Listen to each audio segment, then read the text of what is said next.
Crise cardiaque, infarctus du myocarde, ce sont des mots qu'on a tous déjà entendus, des mots qui font un peu peur, c'est vrai.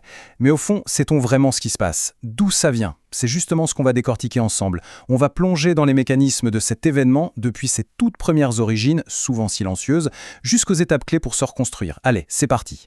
Alors, pour bien comprendre, repartons de la base. Un infarctus, en fait, c'est un concept assez brutal et simple à la fois.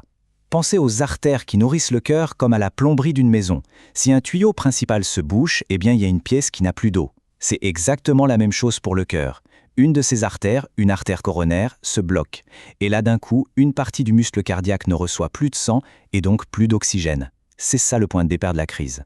Mais attention, il faut bien sûr dire qu'une crise cardiaque, ça ne sort pas de nulle part. Ce n'est pas un coup de malchance qui tombe comme ça d'un coup. Non, en réalité, c'est le point final d'un processus très lent, très discret, qui se met en place pendant des années, à l'intérieur même de nos artères. Alors, allons voir un peu ce qui se passe en coulisses.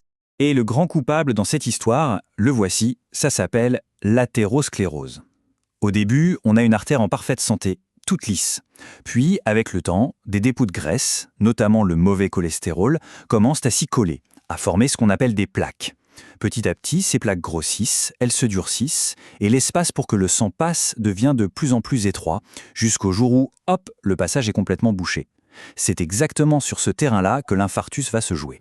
Ok, mais qu'est-ce qui fait que ces plaques se forment plus vite? Eh bien, il y a ce qu'on appelle les facteurs de risque, on les connaît bien. Le tabac, l'hypertension, un taux de cholestérol trop élevé, le diabète, le manque d'activité physique, ou même le stress chronique.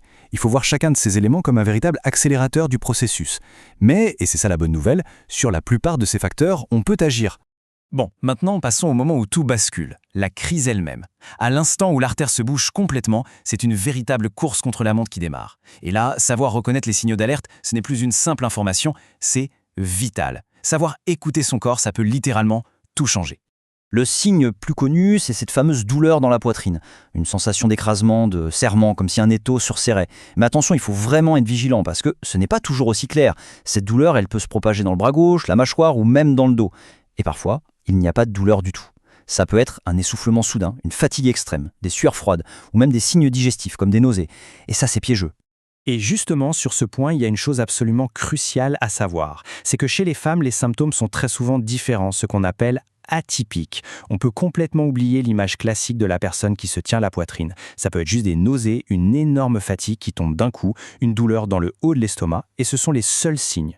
C'est une information hyper importante. Alors face à ce genre de symptômes, la règle est simple. On n'hésite pas. Zéro hésitation. Si ça dure plus de 15 minutes, il n'y a qu'un seul et unique réflexe à avoir. Appelez les secours. Tout de suite. Surtout ne pas se dire « Ah, je vais attendre un peu, ça va peut-être passer ». C'est vraiment l'erreur fatale. Dès que l'appel est passé, la machine est lancée.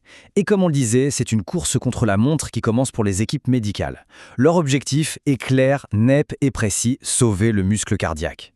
Parce que le principe est simple, chaque minute qui passe avec l'artère bouchée, c'est une petite partie du cœur qui meurt, définitivement.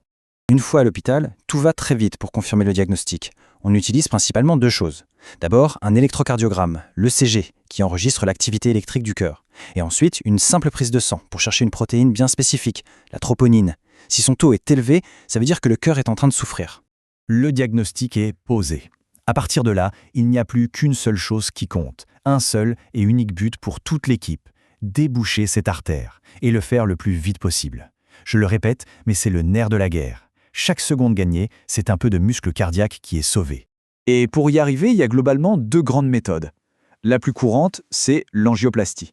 On fait passer une petite sonde jusqu'à l'artère bouchée, on gonfle un minuscule ballonnet pour écraser la plaque et rouvrir le passage.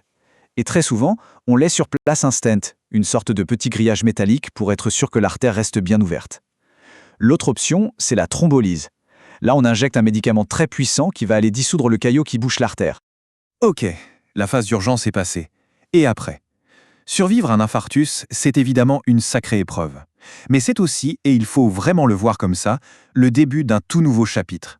Ce n'est pas la fin de quelque chose, c'est un signal d'alarme très puissant qui donne l'opportunité de repartir du bon pied. Pour bien se reconstruire, et surtout pour éviter que ça ne se reproduise, tout repose sur 3 grands piliers. Et ils sont inséparables. On ne peut pas en choisir un ou deux, ça ne marche pas. C'est vraiment l'association des 3 qui va faire toute la différence sur le long terme. Alors, concrètement, c'est quoi ces 3 piliers? Le premier, ce sont les médicaments, un traitement souvent à vie pour fluidifier le sang et protéger le cœur. Le second, c'est la réadaptation, un programme d'exercice encadré pour réhabituer le cœur à l'effort. Et enfin, le troisième pilier, sans doute le plus décisif, est le mode de vie. Arrêt complet du tabac et une alimentation saine, de type méditerranéen, deviennent des priorités absolues. Pour résumer, le message à retenir, il est là. Oui, un infarctus, c'est un événement violent, c'est un choc. Mais il faut avant tout y voir un avertissement très clair. C'est une chance en fait de reprendre les choses en main et de construire un avenir plus sûr pour son cœur. Finalement, on a le choix.